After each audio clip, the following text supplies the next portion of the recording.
Pressure has a way of showing up when the stakes are high and the clock is ticking. And in those moments, leadership gets really fast.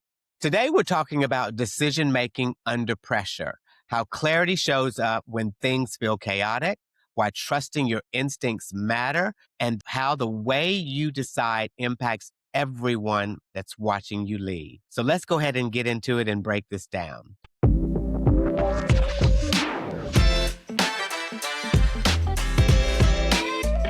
All right, you have three key points that you wanted to discuss. Can you go ahead and kick us off with the first one? Yeah, the first one is staying grounded when the stakes are high. And so this really goes down to a time where I managed a team and we were really out in the open. We had to do like a lot of live presentations. A lot of times they're in front of clients. And you know how that goes with technology, right? You're out there, you're out in front, and you just keep that little circle. The things just keep buffering and it's not moving. And so this really reminded me about how to stay grounded when the stakes are high and also not to let them see you sweat. And so the team was really, they were always, and I gave them so much praise and kudos. They were really, really good at staying on their toes and just pivoting when things would not go out according to plan. And so they would, almost do like kind of like a magician would do. They would kind of have you look over here while the other hand is working on something else when the things are spinning. And so what that reminded me is that when everything is going down and, things are crashing around you, staying calm when those stakes are high instead of, getting sped up and out of control and just not staying grounded, you have to make sure that you're calm on the inside and just allow things to happen. And, we talked about it before. Preparation is the key to all of that. When you're prepared, things will go astray, things will get off the rails and go sideways. But when you're prepared, you can stay calm when those stakes are high. To add to that, quite often pressure kind of tests our clarity. Pressure, it tests our clarity, but it's not confusion. I Mm-hmm. like the framing of that because it kind of flips the narrative around pressure. Pressure doesn't Mm-hmm. have to create confusion. It actually can reveal whether we're clear to begin with. And Yes. when things get really intense, whatever foundation we built on, that's Yep. what's going to show up. So I think that's a good key point there is, understand that pressure kind of is testing our clarity. And if you're Yeah. clear from the beginning, that'll show up. Absolutely. And I think the other thing too is trusting in your team's expertise, right? And so when you think about just leaning in and trusting in teamwork and all of that good stuff, that goes a long way. I know a lot of times we just want to hold on and just have control over everything.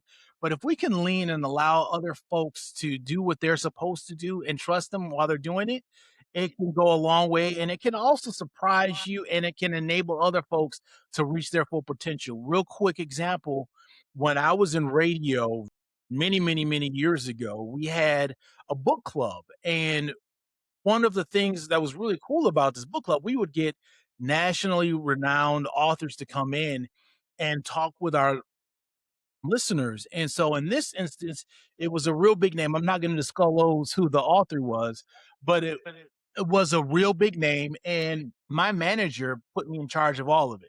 She's like, hey, run with it. I want you to choose the venue. I want you to scout it out where we're going to have it in the city, all of that stuff. And so I said, okay.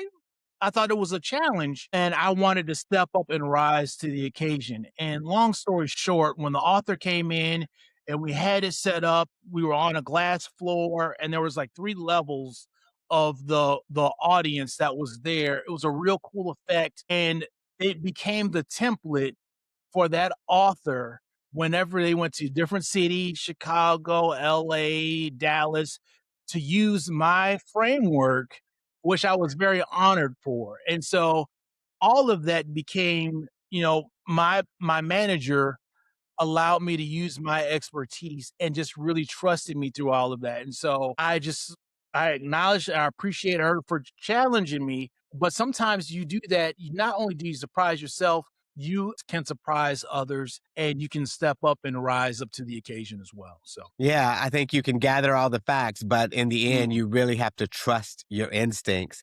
I that's right. mean, you can get your facts together quickly, but trusting your instincts is key. Hmm. Experience matters in those kind of high pressure moments. And in those moments, you don't have Mm, time to really overanalyze what you're doing, but you do have time to check what you already know, no, that's right. in that situation, sense the room and move forward with intention. And so I Yes, think sir. that that's another key aspect of that. Yes, sir. And then the last point that I would say, Ken, is just trusting in God when the decision seems heavy.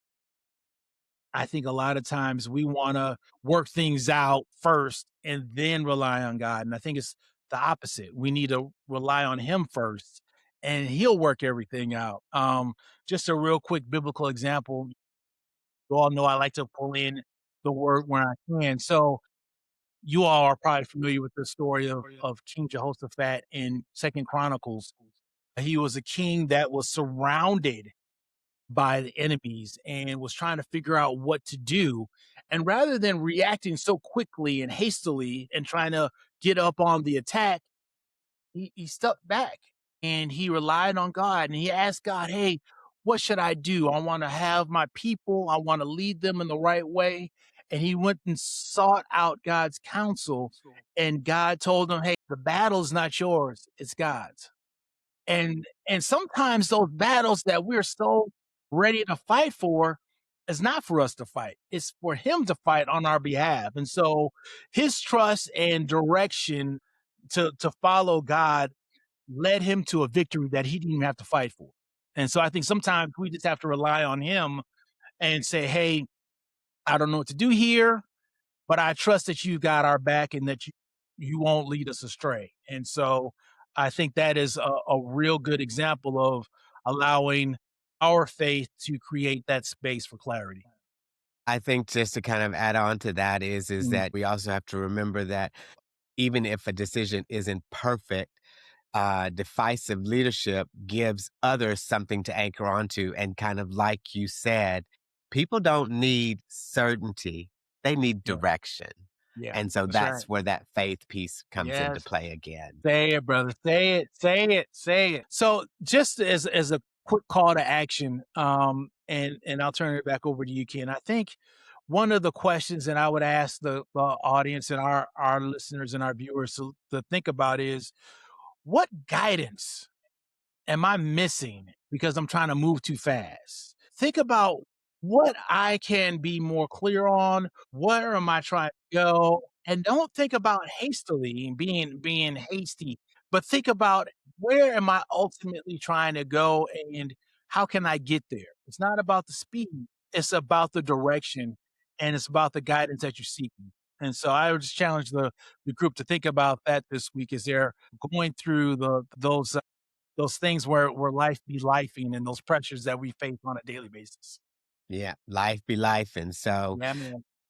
yeah, to kind of piggyback on your assignment, this is kind of where real growth happens. When I Yeah. think to times that I've been pressured and decisions I've made, what worked was pausing just long enough to get clear on the outcome that I wanted. Yeah.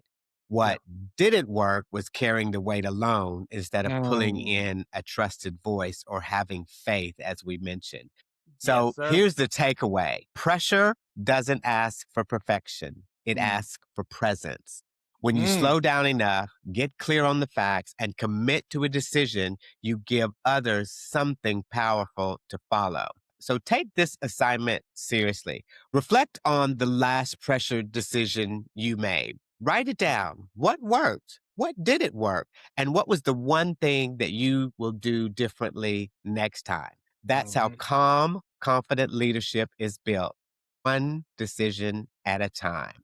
If this resonated with you, make sure you like, subscribe, and share it with someone who's leading under pressure right now. Just want to remind everyone to live with love, laugh with grace, and lift someone up today. Appreciate y'all. Thanks, everybody, for watching. We'll see you on the next conversation when we discuss emotional resilience. Ciao for now.